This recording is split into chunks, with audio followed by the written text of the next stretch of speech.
So welcome everyone. Thanks for jumping on today. As you can see, we have David White, who is a great partner of ours. He's been really active on the platform and has really adopted it well and taken Art of Homeownership and run with it. So what we're going to be doing is, as I said to David, we're going to keep this open for a Q&A. So throughout the whole session, if you have any questions, raise your hand, put it in the chat. We're going to be running through some questions that we already have with David, just regarding how he's implemented Art of Homeownership and working that into all the conversations that he's having. So, but as we go through, please ask questions because that's what this is meant for. David is newer than Ryan would be on the platform. Obviously, Ryan was the visionary behind it and has been on the platform and relied on it for a long time. So I think with David being on and having a lot of success with it more recently, it's going to be more relatable and can kind of take baby steps to get where he is. So please ask questions and we'll go ahead and get started. So David, to start off, do you just want to introduce yourself a little bit and tell everyone a little bit about your business, team size, and kind of what your focus is in your business? Yeah, absolutely. So my name is David White. I am in the Dallas-Fort Worth area here in Texas. Joined the Art of Homeownership, I want to say February. And then through the Art of Homeownership, actually decided to make the move to Neo Home Loans, did that transition in August. So did right in the middle of the buying season in the summer. I'm not sure, maybe we were crazy when we decided to do that. So my team consists of myself and one loan partner. And then I have a loan coordinator. And then I also have a processor. So for those that are actually in the Art of Homeownership and you're looking at your team structure, I have a PP1 and I have an LC and I have a processor. That's what my team consists of right now. And obviously the goal is going to be is to try to grow so we can add the PP2 within the next 4 to 6 months. And then that would probably give us a pretty good structure and then move forward on that. Production wise, I produce anywhere from about $1.5 to $2 million a month. So we're closing on average about 6 to 8 files per month. That's awesome. Good for you. And who focuses, do you have anyone that focuses solely on Art of Homeownership, or is that just you kind of working it into those conversations and managing it? So right now I'm the main focus of the Art of Homeownership. But obviously, you know, I will be training my production partner to do some of the initial intake calls for me. So it's just, I've really kind of bought into the plan and the structure and how the Art of Homeownership has your team structure on there, and then what the client experience has been. So that's what I've been really mainly focusing. So I have the client go through this experience. It does feel like a one-man shop right now until my team can get caught up. So, but I have seen a huge difference in the conversations that we're having. I'm also having a huge difference on pull-through. So meaning like, you know, I have less rate shoppers and I'm actually not losing as many deals to builders because I can actually battle them on that. And then as far as like real estate partners and some of the other partners that you have out there that you can go grab, the conversations have completely changed. I think one of the biggest things that we have as lenders, one of our biggest obstacles that we have is that when we're calling a real estate agent up and we're trying to get that appointment set up, you know, we're like every other lender to them. Yep. So the minute you can flip the conversation, and I actually flip it and ask them more of like what they're looking to do. So when I call a real estate agent, the first thing I do is I Facebook stalk them or Instagram stalk them first. I follow their post, and I am specifically looking for real estate agents that when they're posting stuff on their social media, that they're basically saying stuff like, I love helping my clients out. I love to give value to my clients. I'm looking for that trigger word that shows me that they're in it more for helping their clients out than they are for making a buck. So if they're looking to make a buck, I'm going to bypass them. And then from there, I'll slowly start to have conversations with the real estate agents. And then I'll actually ask them questions like, what are you doing to provide value to your client? Are you looking to be the most valuable person in your client's life?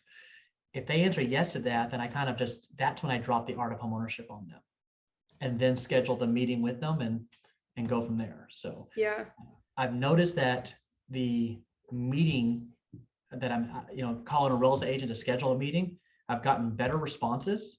by going with them, by basically telling them about what we could do to help provide value to them, to give to their clients so that they will become the most important person in their client's life. And that has actually got a lot of their eyes open. And they're like, yeah, let's talk. So instead of trying to sit there and saying, hey, I can close your loan on time or do all this other stuff, we all should be doing that. So you try to say, okay, what can I do to provide value to you, to give to your clients? So that's the route that I go. And then when I actually meet with the real estate agent, the meetings actually it can get a little long, but initially, obviously, you try to get to know them a little bit better as a person.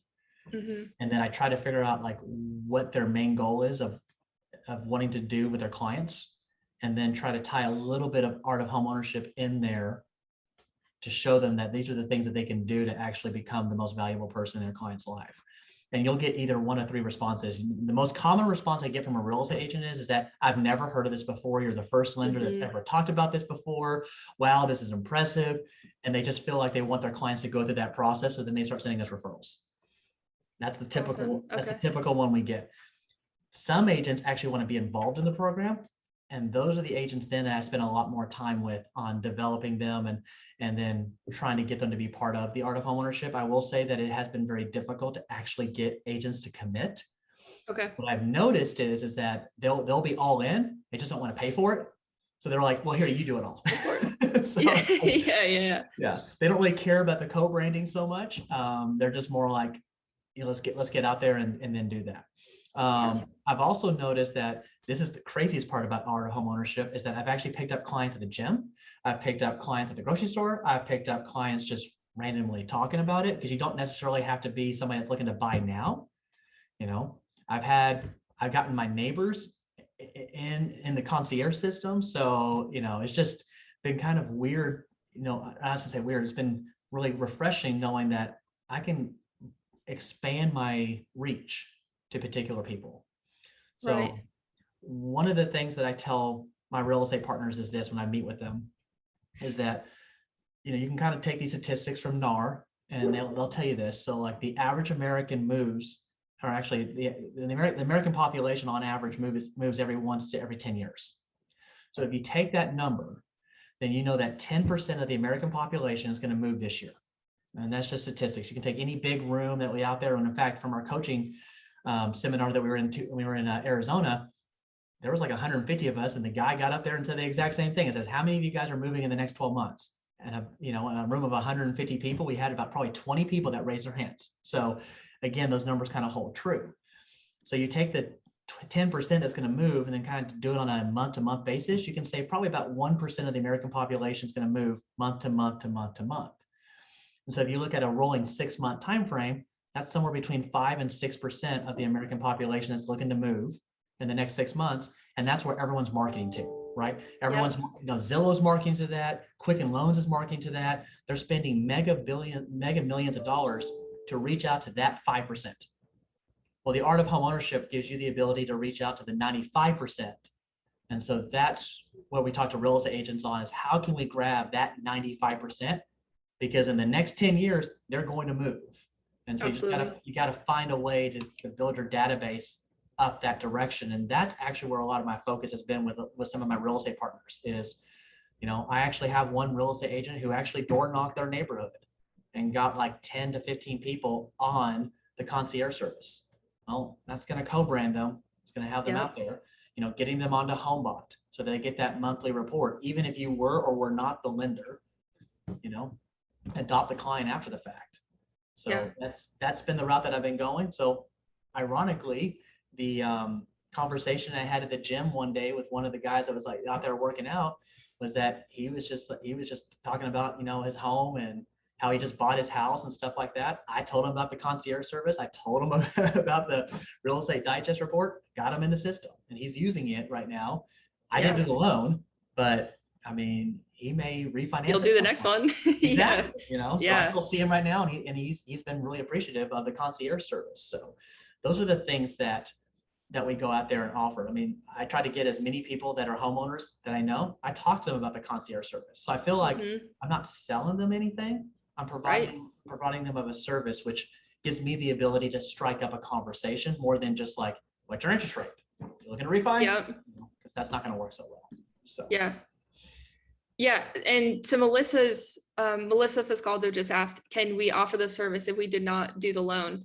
The answer is yes. Yeah, and that's and what David is saying is spot on, because if you want to use this as not only a client retention tool but a lead generation tool, that's how you want to approach it. So David is spot on with his approach to that. Because it is, I mean, you're offering value to people that you are doing business with, but there's a huge audience where you're not that's what we're here for, Melissa. That's what we're trying to do now. We'll get there. Well, We will. when I joined in February, you know, business kind of slows down in February. So Melissa, I actually spent like in the evenings, I spent 2 hours every evening just watching so many modules that they have on there. So hence probably one of the reasons why I'm at Neo is because by watching all those modules, I got to know Ryan. It seemed like on a personal basis out there, and you just kind of learn that. Hold on, hey Chris, can you give me one of those books? The book over there. So one of the other things that we focus on with the client is that when you actually have the client come in and actually do the initial financial review, what you'll find out is that most clients have never done this process before as well. And so therefore the real estate agents do that. But I'm going to show you guys this. So this is, most of y'all, I actually won't show up. So The Richest Man in Babylon, there you go, is a book that we give every single one of our clients out. My suggestion to everyone on this call is to read this book. And the main reason why I say to read this book is because it's really easy to go to someone and say, read the principles of this book. This is what I'm doing for all my clients. I'm helping them with these principles. So every client that goes through the initial financial review and gets pre-qualified for a loan, they get the book.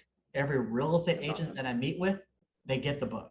And then I put a little note in there talking to them about that, because the art of home ownership is kind of a mechanism to help people build wealth. And so that's how I'm approaching it on a more, you know, larger basis, is how can we help people become basically financially free? How do we help people build wealth and generational wealth? And the easiest way to do that is obviously through real estate, home ownership. But on top of that, though, the conversations with your clients completely change. And so no other lender is having those conversations with the client. They're not going to go anywhere. Yeah. That's one of the main things that I would focus on. So the first thing I would actually focus on if I was brand new into the art of home ownership is how to do that intake call, the dreams and goals call, making sure you're asking the right questions, getting the right information, and then the buyer presentation that you have once you get somebody pre-qualified, the game plan, and understand that the game plan is not just, here's a mortgage loan, we're going to do 5% down, we're going to, you know, either buy down the rate or not buy down the rate. You're also game planning for them as, do they need to save money for their kids' college? Do they want to buy an investment property?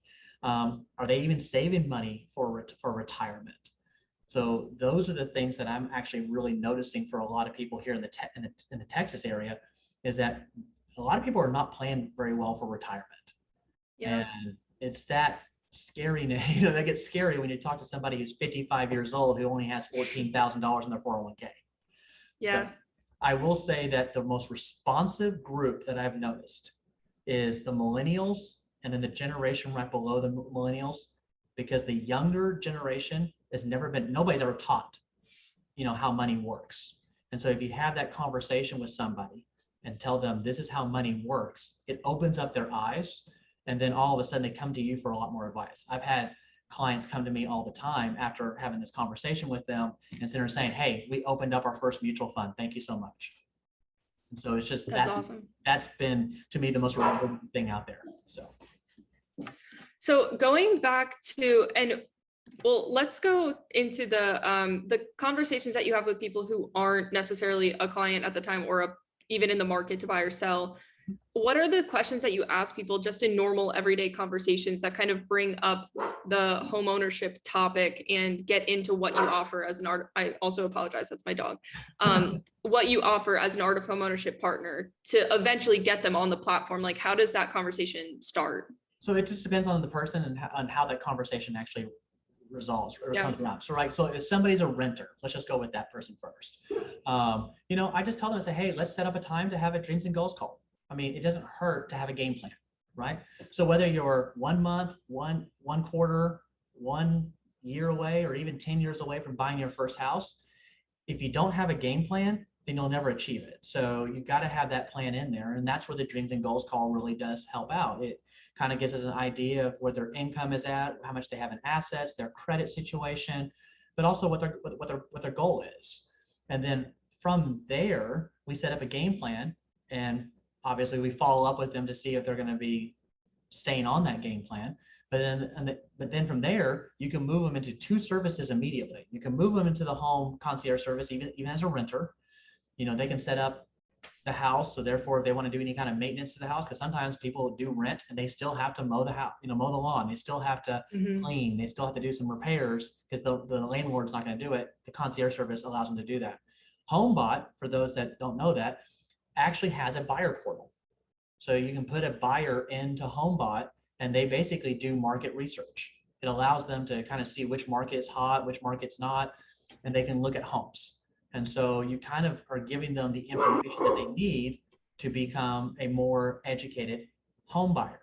And then of course through there, I'll do more targeted, advertising with them or more targeted emails with them, giving them a lot more information. That's your renter. And so you can put your renter in there. If somebody's a homeowner, then yes, I'm going to really talk to them about the home concierge service, explaining to them why that's so important. I joke about the home concierge service. I call it the house facts report for your house while you have your car facts report. So that helps people understand why we're trying to get them to do it. And then from there, make sure they get set up in the concierge service, get them to schedule their inspection with the concierge, and then also put them on HomeBot. And then go over, I usually will have like a 10-minute call with them on HomeBot, and I'll walk them through all the features of HomeBot as to what they can do. And I've noticed that my HomeBot ratios have increased dramatically. I can see people that are potential listings over here. Or the bigger thing that I've noticed is I've been able to pull a couple of cash out refis out of these conversations, because obviously with appreciation values just going skyrocketing, we've had a lot of people that are sitting on $100,000, $200,000 in lendable equity. So go over the options with them as to what they can use that money for, and then let them decide. And I will tell you, I've had a couple of clients who have actually refinanced, pull cash out, and are starting to use that as a mechanism to start building more wealth through like investing or putting it towards something else. So it's been definitely interesting to have those conversations. And I think the art of homeownership just gives you just a different conversation you're having with clients than your typical mortgage lender does. And I think you answered Robert's question here. I'm going to bring him in because I know that he had a question before. So Robert, did that answer your question about the home concierge? Yeah, that's part of it. I just want to get some clarification because there's a couple of different ways you can sign people up. I know one of them is the weekly submission. You can put somebody that's not a homeowner or is a homeowner, but they're not your client. So I'm not sure when you upload that, what happens after they go into this concierge service you're talking about and also HomeBot, or do you have to put it in the HomeBot? And then also on top of that, I have business cards where I have my website name, my domain. They can go into my website, sign up there. If they sign up there, what happens? Do I need to do anything else? Does that automatically go get them signed up to the concierge service and then eventually in the HomeBot, or is there something else that I still need to do additionally? So I do it a different way, probably than what the art of homeownership does it. So as far as the client goes, I send them an email with a link directly to sign up to the home concierge. So you should have a custom link specifically for you that you can send to your client. As far as HomeBot goes, I like to actually set them up in HomeBot while I have them on the call. So I will actually take, I'll build their profile while they're on the call with me or on a Zoom meeting with me. I get their mortgage information. I put that all in there. So I have it all in there. And then I show them how to use HomeBot. Once they're in, they're in. Now, if you send it through the art of homeownership, they usually get uploaded, I don't know, like maybe 10 days later or 11 days later or something like that. But if you do it immediately through HomeBot, then you can send them the report that same day and they get it. And so I'm just more of showing them visually and then sending it to them. And I've noticed that I've gotten more traction that way than just sending it to the art of homeownership, waiting, I don't know, maybe 2 weeks, and then they just randomly get an email that they have no idea what that email is. Yeah. Okay. Yeah. So Robert, I think I would say the advantage is, it takes more time, of course, to have those conversations and walk them through. But I think it's also important because it sets the expectations for them and they are more educated about what they're getting. So the way that David goes about it, he's actually walking them through and showing them exactly what they should be looking at and the value of it, rather than when you upload it, which either one is a good way to go about it. David's just being a little more intentional, taking the time to explain. When you upload to Art of Homeownership, when we do that database upload and they're going in as a homeowner or a renter, they're getting the drip campaigns that we have in Daily AI. But if they don't know or like expect that they're going to be getting that, they might not know how to interact with it. But if they do interact with that, will they end up in HomeBot? I mean, that to me ultimately is where you want to get, especially somebody that owns a home, or even the buyers, right? Someone that's renting, that's maybe looking. I mean, I think ultimately you want to get in both, but more so, I wouldn't say more so, but you definitely want to get them in the HomeBot. Does that happen organically once you do that? Because I mean, I get, if you're talking with somebody, I like that idea. Just go ahead and put them in. But if you're out there maybe doing open houses or getting people to sign up through your website, maybe you're not having a conversation with them. So I just want to know, if they do that, is there something else I need to do additionally? Because I mean, I understand what he's saying, because sometimes I'll upload it, but I'm not too sure what happens after that, right? Maybe it takes 2 weeks, or maybe he's right, they get an email, but they don't sign up, and then I have to follow up with that, which I don't really like that play. I'd rather do what he's talking about, but sometimes I don't think you're not always talking to somebody if you're trying to really go out there and get people exposed to and get them to sign up. At least that's one of my thoughts. So one of the things, I'm not sure if you're familiar with HomeBot in itself, but in HomeBot, there's actually a way to generate your own personal sign-up page. And it's basically a lead capture page. And so you could send people that link and they just type in their home address, and then they type in their name and email address, and then they're automatically added to HomeBot. We just saw that like about a week ago. I'm not sure if HomeBot just added that or not, but that's another thing out there. So when you're at an open house, you can actually have people register for HomeBot right then and there as well. Okay. No, but then the concierge service, is that something that you also would have to do? Because I mean, I know I'm in Pennsylvania, and I don't think, I mean, there's some services there that I think people like when it comes to reloading from one address to the next, but I know like in Pennsylvania, I don't think they're able to get the visit for their appliances, right, to take a picture and upload that. So I know that has to be more manually.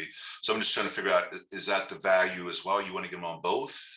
Yeah, I mean, so the people get added to, for me, the people actually get added to HomeBot once they're pre-approved, because I put them in the market so they can see the market. It helps them understand you're going to be in a multiple offer situation because you're in a market that's 99 compared to over here that may be 75, that you can probably get around with it. So I put people into HomeBot immediately upon pre-approval. It's actually part of my call that I have with them when we're going over their loan. I walk them through the actual buyer process of the buyer portal in HomeBot. And on the concierge system, I actually have a team member that actually does all of my post-closing calls. And just during the post-closing call that we send them the link to sign up for the concierge service. And when the concierge service, is that different from the, what is it called, the Home Ready, where you can sign them up for their old home, go into their new home, where they start getting emails for that to help them on their move? That's Updater. Updater, okay, yeah. Yeah, Updater, we sign people up through Updater once they're under contract. So if I had to like put a client like through the process of how we're doing it, so obviously, we're going to do the dreams and goals call, then we're going to get them pre-qualified. Then we put them into HomeBot once they're pre-qualified. We walk them through the buyer portal in HomeBot so they can kind of see how to use that. They go into contract, we put them into Updater. And then once they close, then we convert HomeBot to their new house. So we move that, we basically add that information for their new house, and then we send them the link to do the concierge, to sign up for the home concierge service once they buy the house. Okay, so you're really not doing the upload of that file with your. By the time they close, I would just be double dipping. So. Yeah. Yeah, that kind of makes sense. That's the part I was just trying to figure out the best way to do it. Was my view was like what you're going with, is just, hey, take control of it, and that you do it so they're getting it and they're on board and you can explain it to them. And then the other side of it, you're just doing open houses. They just sign up. I mean, what does happen when they do sign up on your platform, Val? Do you just get notification, or what? I mean, I know they go into a drip campaign. Is there anything else they go into at that point? Yeah. Sassy, do you want to take that? Thank you. Hello. So when we, whether you send in your clients or prospects through like a weekly submission or through the website, they do get put into that drip campaign. And that is where, if they're not already signed up for the Home Concierge service, your unique link is embedded into the campaign. So they have the option to sign up for that. We recently stopped signing up clients automatically just because we were receiving like a lot of complaints about they didn't sign up for this, and we don't want to bombard your clients with emails they weren't expecting. So we want to make sure that they know that they're expecting it, that they're getting it. Right. And then we also, we do upload your clients into HomeBot. So we do that for you. David's right. It does take some time because we don't automatically, in your account, you can automatically, if you go to a client, you can click send the report right away. He is right about that, but we don't do that for you. No. So if somebody signs up without you knowing, do you get notified, or that just kind of happens behind the scenes? Oh, do you mean like through your website? Yes. Mm-hmm. Yes, we get notified. Okay. So then we know we know that we There are a few questions here about the flow, like a flow chart that you have, David. So I saw that. I'm trying to figure out how I'm going to send that. I don't actually have a flow chart. I can probably just do it again and maybe go a lot slower. well, even if what you want to do is just send us over kind of a rough outline of your process, we can put it into something and send it out to everyone and make sure that they have kind of the process and where you work that. Yeah, I'll send that to you via email, and then, and I just want to make sure I get clarification. When they're saying the flow chart, they're talking about the flow chart that the client goes through, like kind of like the step-by-step for the client, or are they talking more about like when things happen, like when the signups happen and when certain things happen? So it's kind of this, almost probably the same thing. Yeah, I would say the client. So when you were talking to them, when the signups happen. So when someone, if you're having that initial conversation with someone where you kind of implement all the different parts of Art of Home Ownership and introduce that to them throughout the process. Okay. Yep, I can do that. Awesome. Robert, does that answer your question? We can also connect with you offline just to make sure we're clarified on all of this. Yeah, I mean, it helped a great deal because I was kind of thinking in his lines. I wanted to take more control of it on the ones that I am talking to, and then also understand the ones that maybe that if I keep promoting my website and they go in there and sign up, that I also want to know how that's going to work. To me, I'm looking at like two different things, right? That's someone's potential client, you haven't talked with them, versus what he's talking about. Hey, you're talking with somebody and he has a process in place on when he's going to do something and he knows it's getting done. And I like that part of it. So I appreciate that. Yeah. Awesome. Okay. We'll connect with you offline and just make sure that everything's clarified and that you're good to go. All right. Thank you. Yep.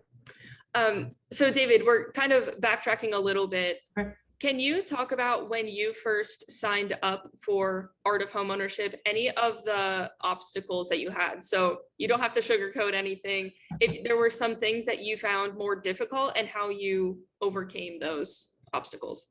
Yeah, so the dreams and goals call, I really want to redo the whole entire form. That's just my opinion right now. But so I kind of winged it a little bit on the dreams and goals call, just because I was just like, okay, we got to, I want to get started. Like once you start doing the videos, I was just like, oh, I got to get this going immediately. So I would probably sit there and say the first couple of dreams and goals calls were a little clunky.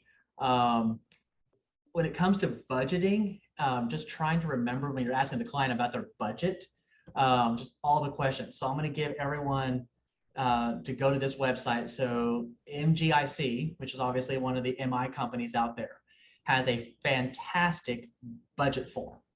So you can go download it on their website. It's one page and it breaks everything down. And so when I'm actually doing my dreams and goals call, I also have that open so that when I'm going through the budget with them, I can actually not forget something. Because there's a lot of stuff that's in the budget that you don't think about that when you're trying to budget for stuff out there. And so the budget form is actually pretty good because it breaks it down by like entertainment. It breaks it down by what you save up, for kids' college or whatever it is that's on there. It kind of breaks it down there. So I like their form. I'm actually going to find a way to take the dreams and goals call and the budget form and create one PDF so I can open up as one instead of having it as two. That's actually going to be one of my little projects that I was going to work on with my team to get that up there. So it was a little clunky because, you're asking people questions and it's just trying to find the best way to ask them the question, and then just get more comfortable with it. What I've been noticing is that a lot of people are more open to answer these questions with you if you tell them the why first. Yeah. So I tell people all the time that when we do the dreams and goals call, so the main goal of this call is to make sure that we're putting you into the best financial shape and position, and that we want to make sure that we're not overextending you when you buy a house, because there's a lot of things that do not show up on a credit report that can impact someone's ability to make a mortgage payment. So, if you've got kids that are going to private school, that's not going to show up on the credit report, but that is an expenditure that family is taking on. The other thing that has been very eye-opening for me and for my clients is that after we do the dreams and goals call, they fill out the application, so then I get their pay stub. And then from there, we recalculate their income and we see what their take-home pay is, and we start minusing out all their budget items. What I've noticed is that I call it unassigned funds, or meaning like this is money that they have not told the money where to go. And so what we've noticed is that you may have somebody that has unassigned funds of $2,000 per month, but has only saved up $5,000 in the last 10 months. The math doesn't make sense. They should have saved up $20,000. What's going on there? That has actually been a very interesting conversation to have with some clients and being like, oh, you got $2,000 per month that's unassigned. Where is that going? Yeah. Your budget tells me that it should be going somewhere, but you don't have it. And that's the money that you can actually talk to them about and show them through MBS Highway, or even some of these other websites that show people the growth of what investing that money will do for them. And that is actually where the light bulb goes off for a lot of clients. When you can take $100 per month, stick it in an account, and show them what that's going to look like 30 years from now. So that's where I've learned on the dreams and goals call where to go with it. So initially, when I was doing the dreams and goals call, I was so excited about showing them like what they can do with that money, that I would automatically go right into that conversation. Don't do that. The idea of the dreams and goals call is really just to gather the information. Your whole consultation call is where you go over the strategies. So don't get those two mixed up. So a lot of times, we'll get all excited about, oh, I can show you what to do with that $500 and you're gonna have $1 million in that account in a certain amount of time. Don't do that, because it makes that call go really long and it kind of overwhelms the client. So I would say that's where one of my mistakes was just getting really excited about that. So I pulled that back. So now my dreams and goals call take anywhere from about 20 to 25 minutes. And if the client is like some clients will know their budget, they'll know how much money they're spending, others won't. So if the client seems to be like they don't really know, then I actually send them that budget worksheet and ask them to fill it out and send it back to me. And I see that some people are saying I can't find it on the website, so I will also email that form to you so that you can send it to people as well. So cool. Yeah, and Melissa was asking just to include some of these. We'll send out a recap email that includes a lot of the things that David's saying, anything not to do, what to do, best practices and things like that, any of the forms. So we'll make sure that everyone gets that in their hands. I was also going to ask, so you had said about showing them how $100 per month can turn into something else if they invest it somewhere. Is that where you have a handoff to a financial advisor, or what does that transition plan look like? Yes. So as I'm doing the dreams and goals call, when I ask them, do you have mutual funds and investment accounts? Yes or no? If they say no, I already know that they're not working with a financial advisor, but I'll still ask them, are you currently working with a financial advisor? No, I am not. Okay, move on to the next one. Do you do your own taxes? Do you have a CPA? Yes or no? And if they do have a CPA, are you working with that CPA? And if they give me the name, then I ask them, like, how would you rate that CPA on a level of 1 to 5 of offering you services? Because I'm trying to also build up my network as well, right? And then same thing with family attorneys and stuff like that. I can tell you, just based upon the numbers of financial reviews that I have done, and I don't know if it's just because I'm in Texas, it could be different for everyone else's market, but I can tell you about 95% of the people that I've talked to, somewhere between 90 and 95% of the people I talk to, do not have investment accounts with any financial services at all whatsoever. They have their 401k and that is it. That's all they have. So 90% of them do not have anything else out there. Going into the CPA stuff, I would say about 75% of the people that I talk to are not working with a certified public accountant. They're just not working with any type of tax professional. When it comes to family law and or wills, trusts, probates, and things like that, I can tell you that 95% don't have it. So it's just a very, very, very small number do not have it. When it comes to disability insurance and umbrella policies and things like that, it's very rare that the client has that as well. And so when you start looking at all these services that we're going to ask them, when you're talking to your client about the art of home ownership, we tell them, say, hey, look, we're taking a holistic view of buying a house. Because once you buy the house, you now got to protect it. But you also got to protect yourself. And then you got to protect your family. And then you got to protect your income. And so all of these things that come into play that people don't ever talk about or understand now come to play. So one of the things that I've also learned, and I've had this conversation with a couple of my insurance agents. When I say insurance agents, I'm not talking about homeowners insurance or auto insurance. I'm actually talking about life and disability insurance. They're two different things. So I tell people this all the time. Life insurance is gap insurance, if you actually want to look at it this way. It's the gap between how much assets you have and how much assets you need if something was to happen to you, so that your family doesn't change their lifestyle. And so that's where life insurance comes into play. Disability insurance is your protection of your lost income if something was to happen to you. You got short-term and long-term disability, because again, if you have a family and you have a husband and wife, and the husband makes, let's just say hypothetically, $100,000 and the wife only makes 50, if something was to happen to that husband, how do they replace that $100,000 of income? Because if they don't replace it, they're going to lose the house. And then you put somebody in a really bad position because you didn't have the conversation as to how you protect that. And that goes back into the strategy of making sure we leave room to have them go sign up for those services to protect their asset and their family on that moving forward. Obviously, they can get a lot of this through their employers. I'm not a licensed certified public accountant. So, I'm not I can't sell this stuff to them, but I tell them that this is what they can do, and I can put them in front of people that can do that.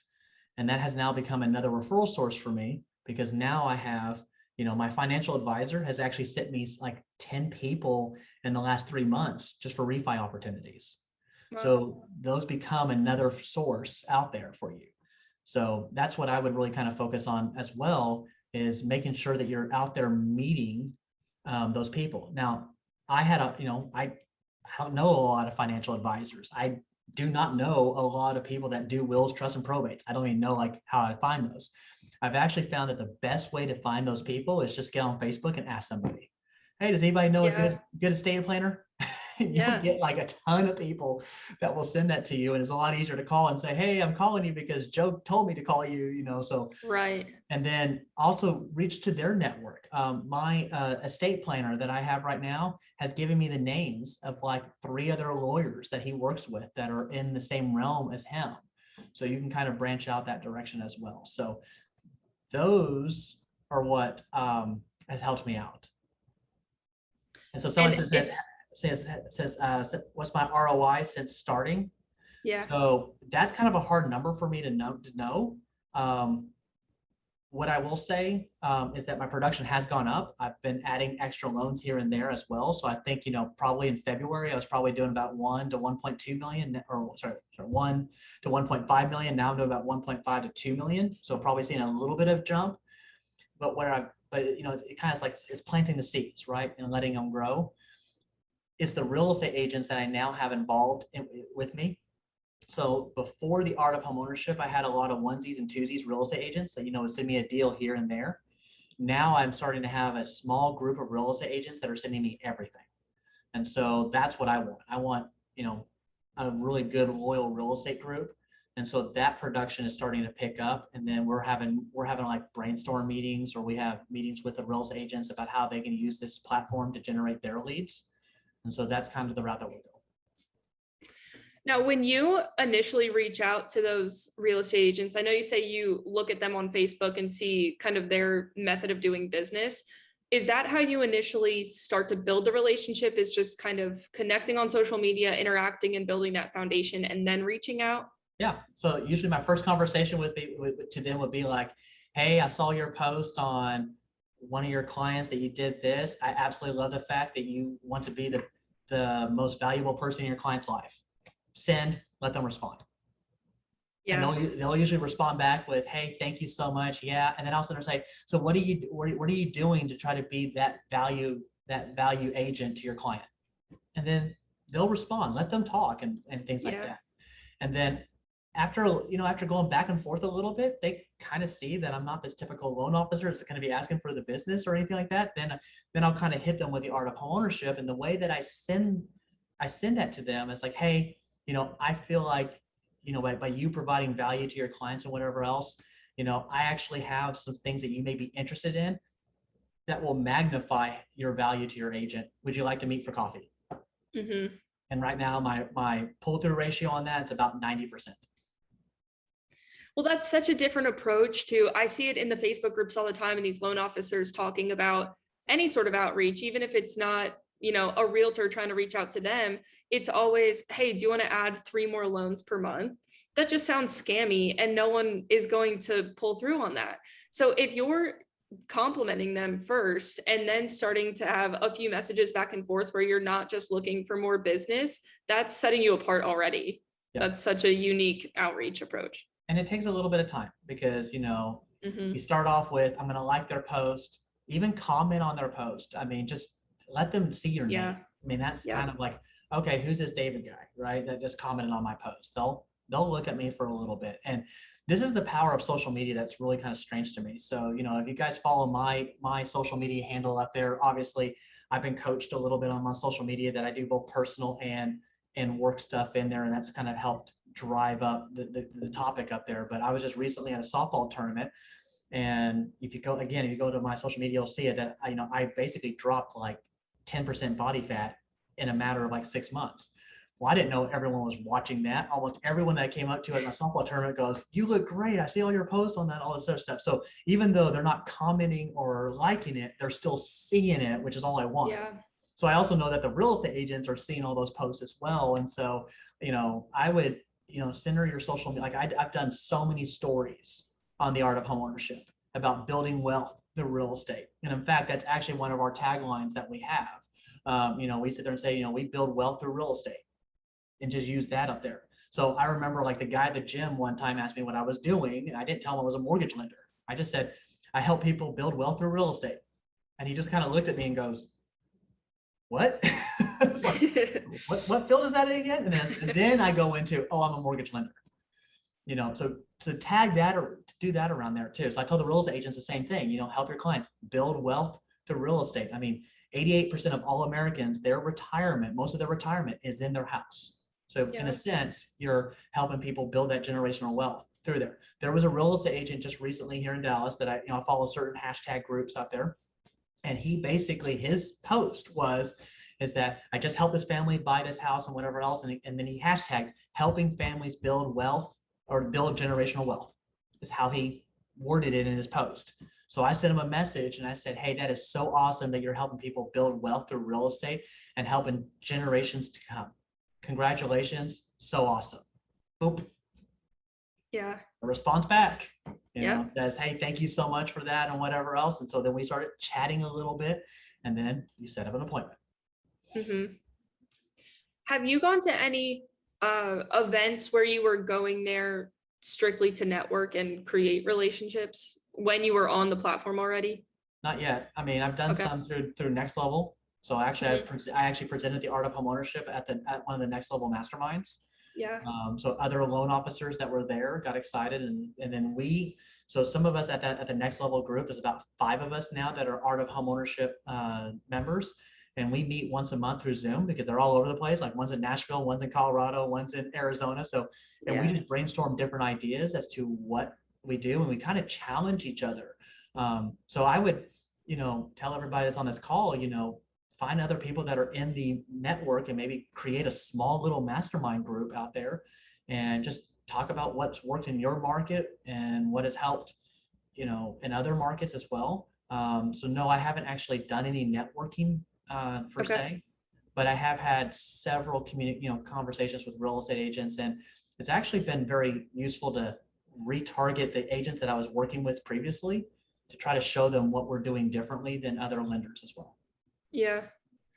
I was just going to say, on the topic of kind of your approach when it comes to social media is really the same when it comes to attending events.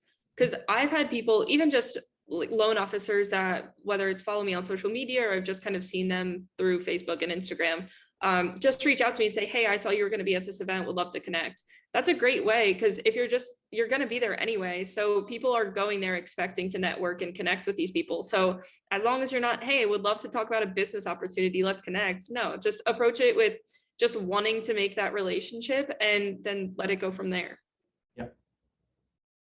So from a marketing standpoint, David, I know you're really active on social media. Were you active before you started on Art of Homeownership? That's kind of what fueled it? Nope. It kind of fueled it. So, I went to the mastermind group, again, speaking for another coaching group or whatever else. If anybody looks them up, they're pretty cool. Fort Lauderdale was our May mastermind group. Now, again, I transitioned from one mortgage company, not going to mention any names. You can go stalk me and find out where I was at prior to that, which wouldn't allow me to do a lot of my team branding and things like that. And of course, Neo does. So I decided to move over to Neo. And then since August, my team and I have been focusing more and more and more about, okay, we got to make sure we do at least a story a week, do a reel a week, do a video a week. And I also have a Facebook group that I have my agents in there that we talk about that stuff out there as well. But the Art of Homeownership gives you so much topic that you can post almost like a year's worth of content on that. Mm-hmm. And my challenge to everybody would be is just record. I mean, we have a joke with my videographer, my coach, one of my coaches that basically helps me with the marketing. He just says, ABR, always be recording. So no matter what, just record something. If you're at a closing, record it, and then hashtag it and come up with some sort of little spiel on there and, tell a story, if you're going to and so I wouldn't sit there and say something like, I got the lowest rates, we closed on, we closed wherever else. I would actually sit there and say, hey, I helped this family save $500 a month, or I showed this family how they can save $1 million before retirement, things like that. So just give them a problem, what you did to help solve it, and then what you can do to help someone else in the future. So I've noticed that the stories have been very effective. And then right now we're starting to do a lot more, we just did our first IGTV video. So now we're starting to, okay, now we gotta go get the next one and get the next one and get the next one. But what that has also done is that real estate agents will see your Instagram or your Facebook and they'll say that you're doing it. They want to do it. So then they'll contact you for that as well. But the Art of Homeownership gives you a lot of content, which is what you really need when you're trying to go out there and market. And then I would, again, market yourself and just get out there. And whether you like yourself in front of a camera or not, don't worry about it. Nobody cares. Just get out there and do it. The chances are they may not even watch it. It doesn't matter. But when somebody does land on your page, you're going to look like an expert. And so, I would talk about the initial financial review. Why is an initial financial review so important? Do a 1.5 minute video as to what a client can expect through an initial financial review. Post it. You never know. Post it with your Calendly link and have people schedule it right there. Even just doing a review and not, asking for business. If you're just offering something of value to them, that's huge, and that's going to set you apart. Yep. I like that. Same thing with the concierge system. Same thing with HomeBot. We call it, obviously the real estate digest report. What does that mean? So explain to somebody what that is. you know, you can do probably a quick little 1-minute video talking about, okay, you get your mortgage statement in the mail every single day. You get your bank statement that tells you how much is in your checking and savings account.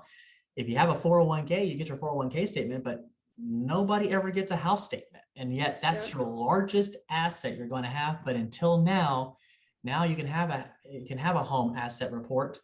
Call me today and we'll get you set up on it, or click this link below to get signed up. I mean, you can do a video like that and shoot it out, and who knows? Mm-hmm. And one thing I want to say, because I think, David, you take the right approach when it, like, I see your content all the time on social media, and it's not necessarily about, when people are asking me about marketing, it's always trying to get the ROI right after you post something. It's not necessarily about getting direct ROI when you're posting, but when someone is looking for whatever you offer, the goal is to be top of mind at that moment. So as long as you're staying in front of them consistently, it, like, social media marketing is really a long-term game. Just be consistent and continue posting content. You might not see people rushing to reach out to you right away, but that will come, and people will have you top of mind whenever they need a refinance or want to move houses. Yeah. So like I said, in our last in our mastermind class, you know, again, the guy was telling us about marketing. So go figure out how many friends you have on Facebook. You know, so I have about 2,000 friends on Facebook. That means 200 of them are going to be moving this year. If I was to win all of them, that's 200 units, right? So that's going to be huge. I'm not going to win all of them because they're all in some different states and states that I'm not licensed in. Again, like you said before, the idea behind social media marketing is, again, just to be top of mind on them so they know what you do more than anything else. But again, like I said, the art of homeownership gives you so much content. I mean, you can do a video series just on Revive. You know, I mean, you know, and that's actually one of the things that we're doing, that we're looking at. We're starting to do a Revive series mainly for targeting our real estate agents. Let them know that too. Okay. Yeah, that's awesome. Is there any other, Robert, we'll connect with you then to answer that question. I'll make sure our team reaches out. Is there anything, like, last advice, David, that you would give to anyone, whether they're new on the platform or just really starting to implement it, around art of homeownership? Oh, that's a good one. I would sit there and say, like, I bought into the system. Like, I saw the value of what Ryan and the team were doing for the art of homeownership. And so I just completely restructured my business. So I'm not saying for everyone to do that. I mean, because you know, but if you are going to do that, then, like, go all in, right? So, and not only that, but get your team to go all in, right? So I had everyone on my team read The Richest Man in Babylon. I wanted them to have an understanding as to what we were doing. Because if your team has that understanding, then they feel like they have a purpose, and we're here to help people out. Then from there, because now I'm all in on the art of homeownership.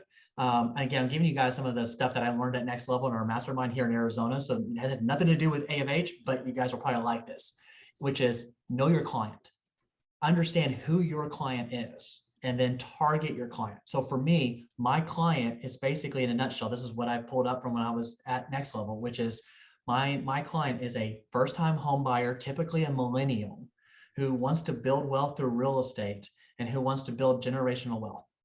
That's my client. That's my focus on there, right?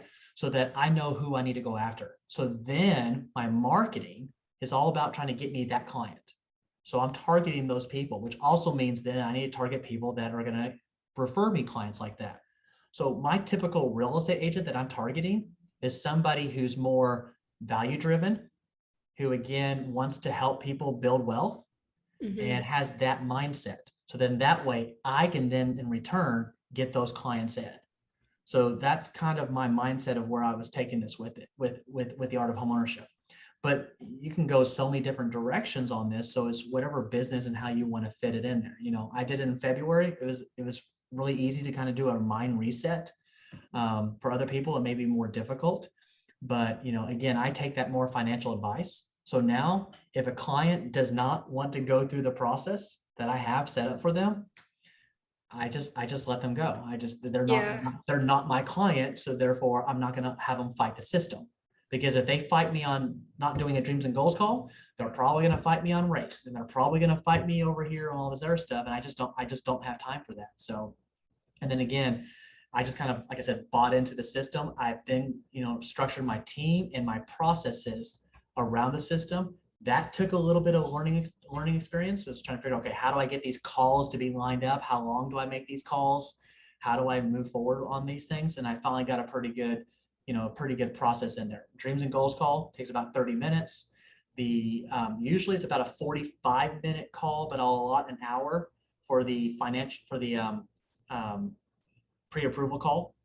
Okay. Because there's a lot of strategies that can go into that and setting up that call. The contract call is usually about 15 minutes on that call. And usually my loan coordinator is on that call with us as well. And then the post-closing call is about 15 to 20 minutes. So usually all in, you'll have the client on the phone for about 2 hours of my time per month. But I'm starting to now, again, build a team and start delegating some of those calls. I know we're getting towards the end here, but just one more follow-up call. Now I'm in call mode. Question. Did the amount of time that you were on the phone with a client increase after signing up with Art of Homeownership? We get the question a lot, like, how much time do I have to allot for this on a weekly or monthly basis? We always say usually it's more about working it into the conversations that you're already having, but I'd love to hear from you if that has changed. Yeah, so I went to Calendly and set up all these calls. So initially it was client called me and it's like, yeah, here, fill out a loan application, and then say, yep, you're pre-approved, send me these docs, and that was it. So the calls have become longer but more detailed, and because of that, you're building more loyalty instead. So you kind of have to look at it from a standpoint of, okay, yeah, this is going to be a little more time consuming for me. So again, I used to do those dreams and goals calls, used to take an hour. I got it down to 30 minutes. So that's condensed that portion down there. And again, the main reason is that it's just intake information.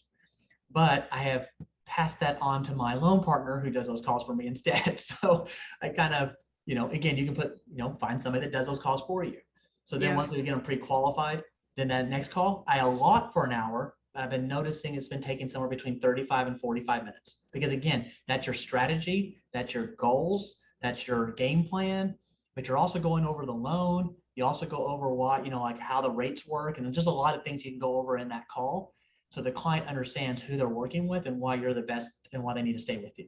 The contract call is 15 minutes. Usually by the time we have the contract call, we already have them set up an updater. We already have them, basically we're just going over whether we should be locking the loan or not, just confirming the terms, confirming the contract information, introducing them over to my loan coordinator, so that then they're contacting my loan coordinator from that point onward to make sure that the loan goes to closing. When it gets to when we get to our closing call, I actually have a team that actually does that post-closing call for me.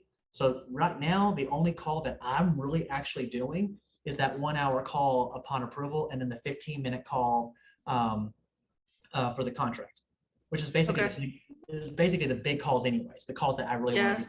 So again, it just goes back to, if you build your team correctly, you can get them to do it. And at some point, Ryan's team, he does this, you can actually hire a mortgage advisor and they can take the other calls off of you. So at some point you can grow that big if you so choose to. Yeah, all about delegating. That's great. I like that. But initially, I would say this though, as a loan officer, I would do all the calls initially up front, just to make sure you understand what they feel like, what they look like, so that you can train your staff to basically replicate that.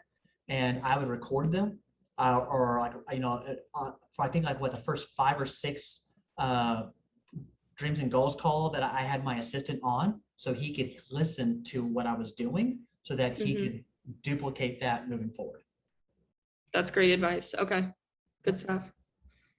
All right. Well, David, I can't thank you enough. I think this was really valuable for everyone. And what we're going to be doing is asking other partners to come on if they specialize in a certain area to just talk about their experience, because I think this is really helpful for everyone to hear from someone that's implemented it a little more recently. So David, you're killing it, doing a great job. They can go follow me on Instagram. There you go. You can steal my content. I don't care. Yeah. So I steal other people's content. There you go. Love that. All right. Well, thank you so much. We appreciate you being part of the community. Thank you everyone for jumping on today. And we'll make sure that everyone gets the content that David was talking about and referencing, and there will be a recording so you can go back and reference any of this. Cool stuff. Thanks, guys. Have a great week.